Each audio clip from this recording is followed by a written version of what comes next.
Hitman! Is it worth a buy? Let's read. As Agent 47, you performed contract hits on high-profile targets in exotic locations around the world. Unfortunately, the game isn't ready yet, so you only get Paris. But in April, you can get Sapienza in Italy, track down a scientist residing in the sunny coastal town. In May, the hustle and bustle of Marrakesh in Morocco. And as the story expands, you will travel to Thailand and pick up some ladyboys in the USA before concluding in Japan later in 2016. Yes, guys, this game now has been sliced and diced. It is in bits. It is now a cake that has been cut up into various pieces. And each piece of this cake will set you back a mere £10.99. £10.99, guys. Or you can buy the full experience for £40. So you get the whole cake for £40, or you can get slices. Slices. Is this the way gaming's going now, is it? This is just outrageous. It is absolutely outrageous that they're doing this. There's like a think tank of idiots in the gaming industry who just seem to be coming out with these bad ideas. You can tell they're not gamers. You can tell the people that have made this are all called Rupert and Trudy. You just do. They're not gamers. They're not fucking gamers. They'll just sit there in a fucking office and they'll just say, well, look, you know what? Gaming people are fucking morons. They are. Gamers, generally speaking, are, except for Mac. Keep away from him. But no matter what we do, they'll defend it. There's this army of fandom of people who will just, if we went into the house and murdered their family as a DLC, they'd say, oh, that's great, wow. They're just fucking idiots. So we should use these people to get us rich. And that's what they do. They use fucking fanboys. Oh, I don't know, let's ship everybody off to this nice little place for their reviews. And that will get us a guaranteed 8 out of 10. Yeah, that's a guaranteed 8 out of 10. When they're doing the maths on these fucking games, the PR people and marketing, they say, well, this is where the allocation budget is. We fly all these fucking corrupt bastards to our place, give them a copy of the game to review, a few fucking hats and a fucking poster, and we will get 8 out of 10, even if we served up some mouldy shit. That's guaranteed an 8 out of 10. If you then go to a YouTuber who is, he's just kind of doing alright, but he needs that big boost, and just credit his account with some zeros, he'll then stream every fucking night saying how great this is. He'll masturbate on cam to say, hey, look, this is fucking awesome. There's a few warning signs, guys, and I know I'm going on a bit, but there's a few warning signs. Here's the first warning sign. Whenever a game is released on the consoles, maybe a week or a few days before the PC release, you can guarantee it's going to be fucking wank. Because the reason they do that is because of me. It's only because of me. It's a Mac. It's the Mac button. It's like, whatever you do, don't let that. That's why I bought consoles, to circumvent them. So I can get round them, and still, that's what I did with the fucking Need for Speed. They tried to do that with Need for Speed. The only reason that never came out till fucking March on the PC was because of me. But they weren't keeping up to speed with me channel. I'd already bought a PS4, so yeah. I'm not a massive Hitman fan, but I do have fun playing the games. I have all of the Hitman games. Blood Money and this one, and I haven't got the full of this one. I must say I got my copy free. Greenman Gaming actually sent me this copy, just so you all know up front, and it's just the intro. I just got the intro. So how does it? Well, what you get, guys, is 2 prologue missions, like a tutorial, prologue, and 1 mission. Paris, France, French, Agincourt, Surrender Monkeys, Croissant Shaggers. That's right. That's all you get. That's a high XSS, you alright, man? That's all you get. Now, firstly, guys, let's get the bad out of the way, and then we'll come to the good, and then we'll finish on the bad and give it a thumb down and ring the bell, obviously.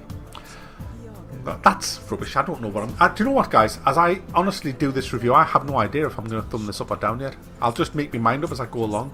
That's the way I roll. But you're going to get everything. You're going to get the truth. That's what you're going to get. The bad thing is that you need to be always connected to the internet for this single player game. Yes, that's right, guys. A single player game that has DRM online on top of the DRM. You've got DRM protecting the DRM, which protects the DRM. And if you're in the middle of a contract mission and you suddenly lose internet connection because, I don't know, something happens, you have to redo the mission again because you get kicked, which is hilarious for a single player game. So you get these prologue missions, which are fake missions. There's no kind of immersion when you're in these missions. One of them's a boat, but it's on a studio set. There's no sea. It's a big cruise liner, but there's no sea. It's all scaffolding and mats and shit. And all the people that's in the boat are actors. And you were kind of proving yourself and learning the game at the same time.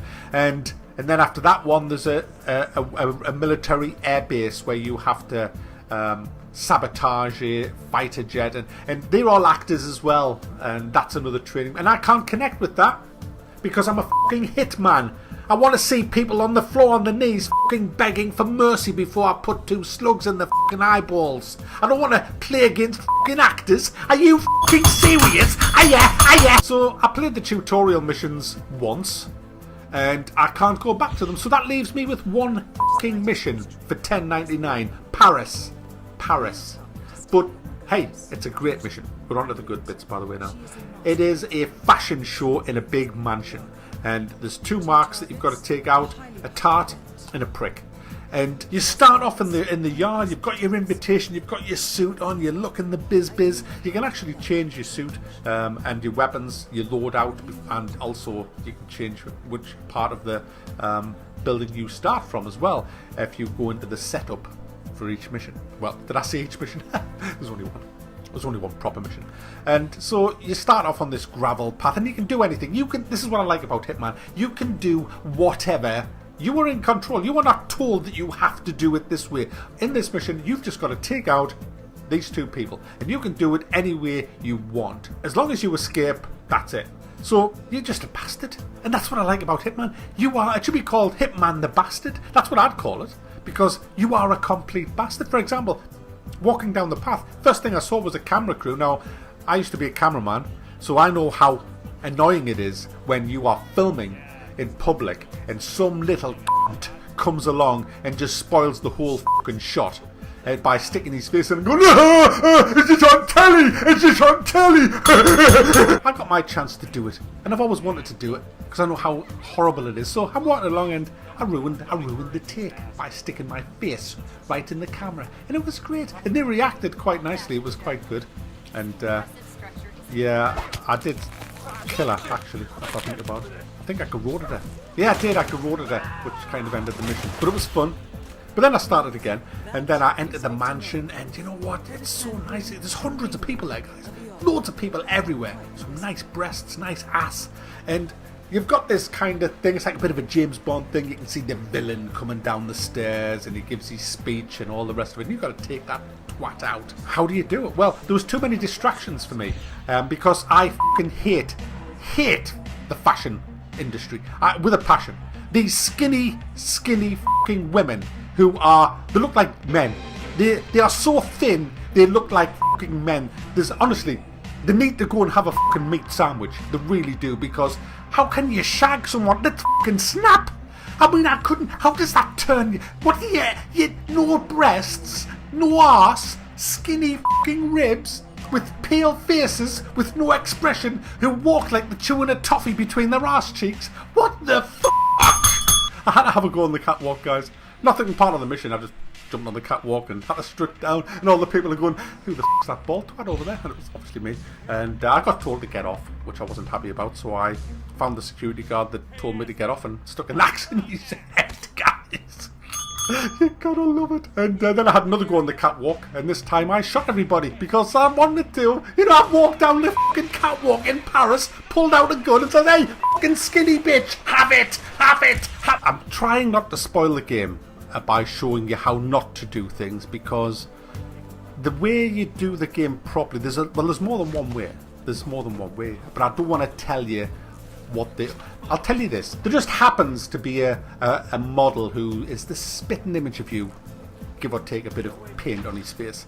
So you obviously take him out and become that model, and that gets you access all over the bloody place. You can go anywhere you like, and it's great. But what I don't like about this game, one of the bad shit again, guys, is I feel like every 2 seconds I'm changing my fucking outfit.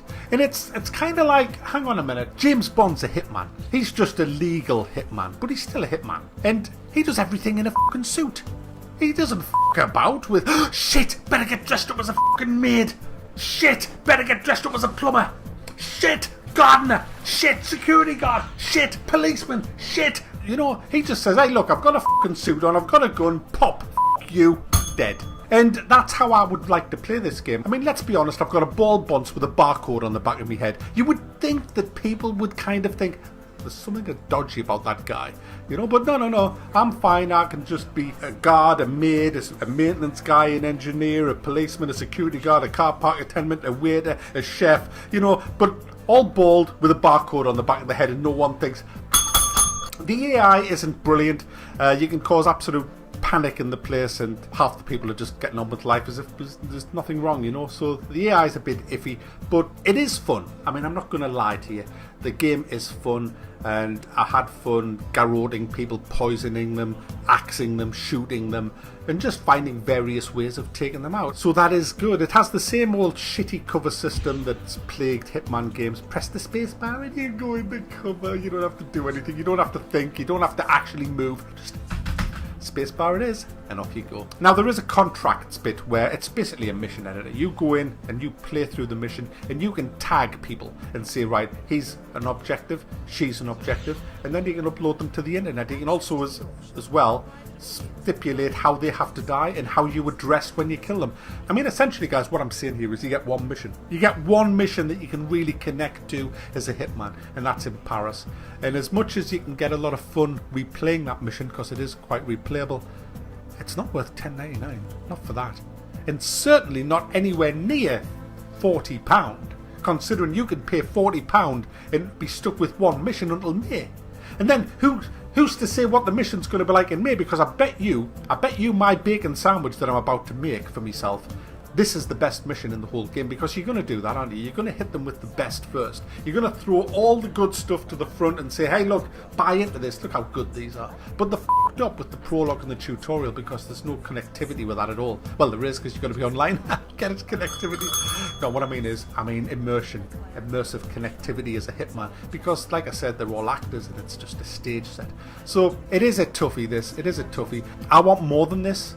I want, even for $10.99, I want more than this. I want at least 5 or 6 missions for $10.99, not one in a fucking prologue.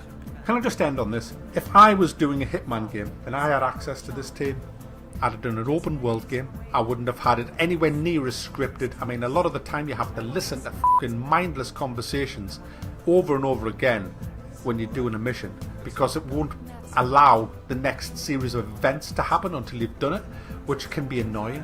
See, I wouldn't have any of that bullshit. I would just have people marked and say, hey, look, you have to go and kill them. You might have to drive. You might have to follow them in a car. You might have to go to a gym with them. You might have to hunt them down and stalk them for a long time till you find that moment, because they've got henchmen and all that. I would have a game like that, set in like the open, like GTA, like a GTA kind of world. But I would have it so that you have just various contracts out on various people and just let you do what you want. And this isn't that. This is, you know what games feel like now? They feel like they're all just puzzles. They're all just in an arena, some puzzles in an arena. And I can't get immersed in that. And so there you go. So Hitman, well, the first part of it, is it worth buying? I don't think it is.